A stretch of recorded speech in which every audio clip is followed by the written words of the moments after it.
मित्रांनो, 21 वर्षाची नोकरी आणि तब्बल 25 बदल्या. पण या बदल्यांचे रेकॉर्ड करणाऱ्या IAS अधिकाऱ्याने जिथे पाऊल ठेवलं तिथे भ्रष्टाचारांचा इतिहास संपवला. मी बोलत आहे IAS अधिकारी तुकाराम मुंडे यांच्याबद्दल. मुंडे जेव्हा अन्न व औषध प्रशासनाचे आयुक्त बनले तेव्हा भ्रष्टाचारांना वाटलं की आता विषय संपला. पण जसा त्यांनी पदभार हातामध्ये घेतला तेव्हा एकाच वेळी 7 जिल्ह्यांमध्ये छापे टाकले आणि चक्क बाबा रामदेव यांच्या 73,24,000 रुपयांच्या औषधी जप्त केल्या.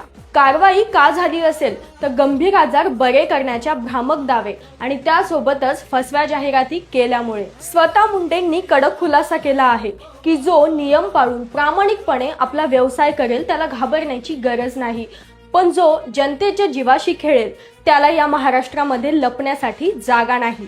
ब्रँड कोणताही असो व पाठीशी कितीही मोठी ताकद असो, पण कायदा हा सर्वांसाठी एकच हे मुंडे साहेबांनी पुन्हा एकदा दाखवून दिला आहे. अशा प्रामाणिक अधिकाऱ्याला तुम्हीही सपोर्ट करता का? जर सपोर्ट करत असाल तर कमेंटमध्ये जय हिंद लिहा आणि या रील्सला जास्तीत जास्त शेअर करा.